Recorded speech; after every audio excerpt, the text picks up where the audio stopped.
जय हिंद फ्रेंड्स। आज का टॉपिक है नेहरू वर्सेस मोदी। अभी जो डिबेट चल रही है कि कौन से लीडर जो दोनों में से बेहतर माने गए, हर आदमी को अपना बेटा अच्छा ही लगता है। वैसे पॉलिटिकल पार्टीज हैं, उनको अपना लीडर बेहतर ही लगेगा और पॉलिटिक्स में कभी भी अपनी गलतियों को माना नहीं जाता। तो इस बात को हमें समझने की जरूरत है कि पॉलिटिकल पार्टीज कभी भी अपने लीडर्स को या अपनी पॉलिसीज को कभी गलत नहीं कहेंगी।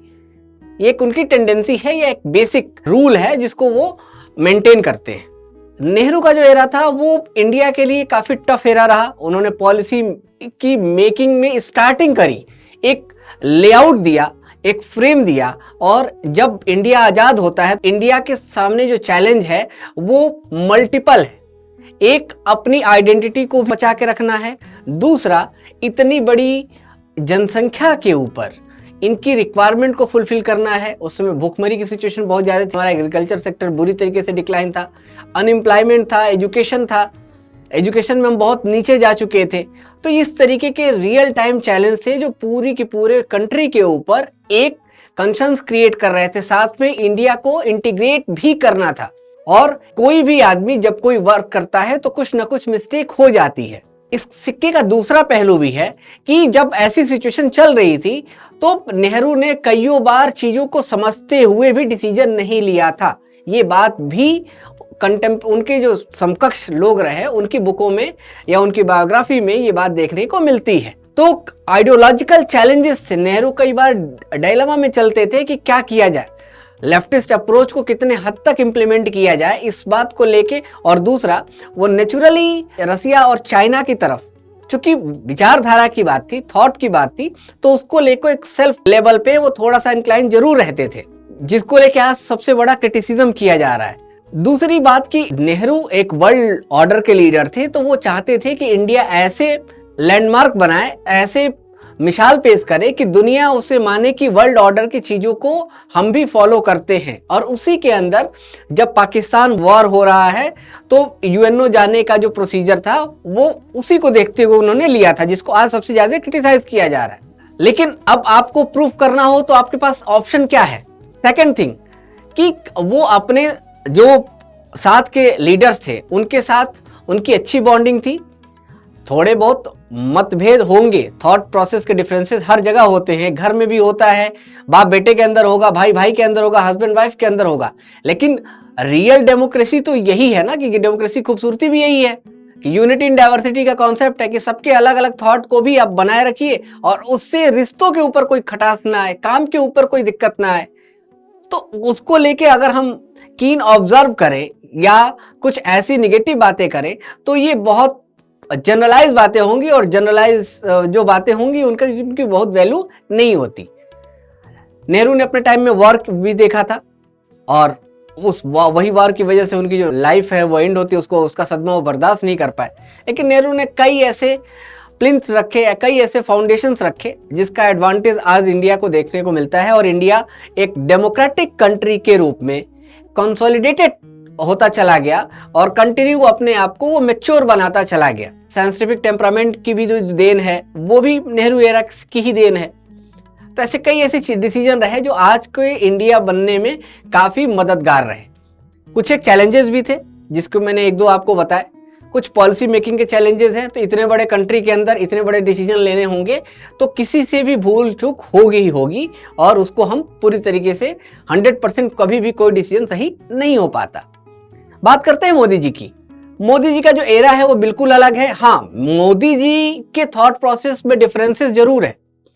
मोदी जी की बात का जो वजन है वो काफी हद तक फोर्सफुली भी है, लेकिन ये इसका इम्पैक्ट आपको घर में भी देखने को मिलेगा। अगर कोई आदमी घर में भी है और बहुत फोर्सफुली वो बात कहा जाता है तो उस आदमी के ऊपर एक बात कही जाती है कि आदमी किसी की बात नहीं सुनता। ये डिफरेंसेस आपको वर्ल्ड ऑर्डर पे भी देखने को मिलेगा, और इसीलिए मोदी जी की पॉलिसी को आज का इंडिया इसलिए भी पसंद कर रहा है कि हम एक मैच्योर डेमोक्रेसी के रूप में उभर रहे हैं, हम एक पावरफुल डेमोक्रेसी के रूप में अपने आप को रिप्रेजेंट कर रहे हैं। और इसीलिए जब हमारी सेल्फ आइडेंटिटी को इंक्रीज किया जाएगा, उसकी वैल्यू की जाएगी, तो हमें भी अच्छा लगेगा। अपना सम्मान किसको अच्छा नहीं लगता। इसीलिए आज हम बहुत ज्यादा इंडिया के लोग या वर्ल्ड ऑर्डर पे मोदी जी का जो एक फेस है वो बहुत ज्यादा प्रोमिनेंट तरीके से दिख रहा है। बट नेचुरल है कि जब आप उभरेंगे, कुछ करेंगे, तो आपका कंपैरिजन हिस्ट्री में ही होगा, क्योंकि फ्यूचर के बारे में तो पता नहीं है, तो पुराने लोगों के साथ ही आपका कंपैरिजन होगा। यही वो डिबेट है, यही वो सिचुएशन है जहां मोदी जी और नेहरू जी का जो कंपैरिजन है वो किया जा रहा है। आज मोदी जी के पास जो चैलेंजेस है वो अलग तरीके के चैलेंजेस हैं कि इकोनॉमी वाइज हम बहुत अच्छी मोड में जा चुके हैं, जो नेशनल इंटीग्रेशन है वो काफी हद तक बैलेंस हो गया है, क्रॉस बॉर्डर डिस्प्यूट अभी भी बने चैलेंजेस दिख रहे हैं, टेररिज्म का कंसर्न दिख रहा है, नॉर्थ ईस्ट में आपको चैलेंजेस देखने को मिलेगा, तमिलियन चैलेंजेस है, लेकिन इतना बड़ा नहीं है जितना उस समय हुआ करता था। ऊपर से देख लीजिए तो जम्मू कश्मीर का कंसर्न, लेकिन चाइना का एग्रेशन पहले भी था, पहले थोड़ा कम था लेकिन अब बढ़ा हुआ है, और इसे कम भी नहीं मानेंगे क्योंकि 1962 का जो चाइनीज वॉर है वो तो उसी समय होता है, अभी तो चाइना वॉर हुआ नहीं है। ये अलग बात है कि इंडिया उसके लिए काफी प्रिपेयर्ड है, इंडिया अपने आज की जो पॉलिसीज है उसके अकॉर्डिंग एक फोर्सफुली या एक पावरफुल स्टेप भी लेने की क्षमता रखता है, क्योंकि आज जो आइडियोलॉजी है वो लेफ्टिस्ट अप्रोच की नहीं है। इंडिया की इसी आइडियोलॉजी की वजह से जो हमें एक वाइड एंगल देखने को मिल रहा है, और दूसरा इसी वजह से क्रिटिसिज्म भी देखने को मिल रहा है। आप देखिए कि आज की सिचुएशन में इंडिया का एक सबसे बड़ा क्रिटिसिज्म है कि इंडिया में हिंदुत्व को बढ़ाने वाली पार्टीज रूल कर रही हैं, तो इंडिया का लीडिंग फेस जो है वो लिबरल ना होके एक तरीके से रिलीजियस बेस पॉलिटिक्स की तरफ दिख रहा है। तो मैंने आपको बताया कि ये बातें क्यों आ रही हैं। अब इसके अंदर प्रोपेगेंडा भी बहुत बड़ा है, ये भी साथ साथ चल रहा है। दूसरा, जितनी बड़ी कद काठी होती है, जितना बड़ा काम होता है, उतनी बड़ा सेक्रीफाई भी आपको करना पड़ता है, उतने बड़े चैलेंजेस भी आपको देखने को मिलते हैं। अब यहाँ इंडिया के ऊपर इस समय के जो चैलेंजेस हैं ये इंटरनेशनल पॉलिसीज को लेके चैलेंजेस हैं। अब इसमें हम बायपोलर वर्ल्ड का जो कॉन्सेप्ट है वो एक तरीके से डिवाइड हो गया, लेकिन फिर भी ये जो प्रेशर है रसिया यूक्रेन वॉर की वजह से, या अभी देखिए हमास और इजराइल के वॉर की वजह से, ये कॉमन नहीं है, ये काफी बढ़ा हुआ है। उस समय इंस्ट्रूमेंटल लेवल पे, स्ट्रेटेजिक लेवल पे, मिलिट्री लेवल पे, स्पेस लेवल पे, साइबर लेवल पे इतने बड़े चैलेंजेस नहीं हुआ करते थे। आज ये चैलेंजेस काफी वाइडर हैं। उस समय सोशल मीडिया का क्रेज इतना ज्यादा नहीं हुआ करता था, वही इंफॉर्मेशन आप तक पहुंच पाती थी जो केवल सरकार चाहे या कुछ लोग चाहें।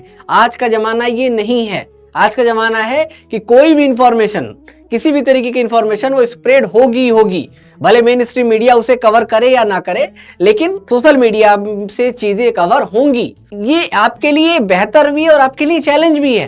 तो आप डायरेक्टली इस बात को नहीं अपोज कर सकते कि पर्टिकुलर जो लीडर है वो बहुत अच्छी सिचुएशन में, आज की सिचुएशन भी काफी वर्स्ट है, काफी अच्छी नहीं है।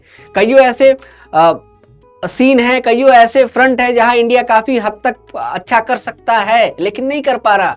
ये ट्रांजैक्शनल फेस बना रहेगा, और जो जर्नी होती है, जो डेवलपमेंट होता है वो ऑल टाइम ट्रांजैक्शनल ही होता है, कोई स्टेबल नहीं होने वाला। अभी तक हम साइबर की तरफ बढ़ रहे थे, अब हम एआई की तरफ बढ़ रहे हैं। तो ये क्या हुआ, एक ट्रांजेक्शन से दूसरे ट्रांजेक्शन की तरफ हम चले आए, है ना। एक एरा खत्म हुआ और दूसरा वही साइमल्टेनियसली शुरू हो गया। तो ये इस तरीके के चैलेंजेस हैं। इंडिया के इकोनॉमी में देखें तो तमाम तरीके के चैलेंज आपको देखेंगे। इन्फ्लेशन इतना ज्यादा बढ़ा हुआ है, उस समय तो पैसा ही नहीं था, आज पैसा है तो महंगाई बहुत ज्यादा है। ये ज्यादा ही, ये उससे ज्यादा कई मायने में अगर आप देखें तो ये आपके लिए चैलेंज क्रिएट हो जाएगा। फेक करेंसी का कॉन्सेप्ट आपको देखने को मिलेगा, डिजिटल करेंसी के ऊपर आपको चैलेंजेस देखने को मिलेंगे। ये सारे चैलेंजेस उस समय तो नहीं हुआ करते थे। बहुत छोटी बात को लेके, बहुत डिसीजन वाइज देखने को लेके। अब आज देखिए कि इंडिया की फॉरेन पॉलिसी को किस तरीके से क्रिटिसाइज किया जा रहा है। पहले की भी फॉरेन पॉलिसी, वो भी हमारी फॉरेन पॉलिसी थी, यूएनओ के अंदर जाना, आज भी तो क्रिटिसिज्म हम झेल ही रहे हैं। पन्नू का इशू रहा हो या कतर का कंसर्न रहा हो, ये सारे चैलेंजेस हमारे साथ हैं। पहले जितने नेबर्स थे वो आपके साथ जुड़ के रहते थे, बिग ब्रदर का जो कॉन्सेप्ट था वो बहुत सदा हुआ था। अब आपके नेबर्स हैं वही आपके अगेंस्ट में जा रहे हैं। छोटा से छोटा देश भी आपको आंख दिखा रहा है, इंडिया को वहां दिक्कत हो रही है। इंडिया पावरफुल तो हुआ, लेकिन उसके जो सराउंडिंग के जो कंट्री थे वो भी पावरफुल हो रहे हैं। चाइना का रोल बहुत ज्यादा बढ़ गया। चाइना का पहले रोल ऐसा नहीं हुआ करता था, अब तो चाइना बहुत ज्यादा इन्फ्लुएंस कर रहा है, बहुत छोटी छोटी चीज को ट्रिगर कर पा रहा है। क्या हम चाइना के बराबर जो छोटे कंट्री हैं उनको इन्फ्लुएंस कर पा रहे हैं, या चाइना के राइवल्स को उस तरीके से हम पावर दे पा रहे हैं जिस तरीके से सेम चाइना हमारे खिलाफ कर पा रहा है? इसका आंसर है नो। एक पल में जजमेंटल हो जाना कोई बुद्धिमानी वाली बात नहीं है। दोनों लीडर्स अपने आप में ठीक रहे, दोनों की सिचुएशन अलग अलग थे और कभी भी कोई कंपैरिजन और कोई भी डिसीजन 100% नहीं होगा। कोई भी ऐसा दुनिया का डिसीजन नहीं होता जो हमेशा सही रहा हो। उस सिनेरियो में वो ठीक रहा होगा, लेकिन आगे जाके जब आप देखेंगे तो उसमें कई ऐसे डायमेंशन दिखेंगे जो गलत हो जाते हैं।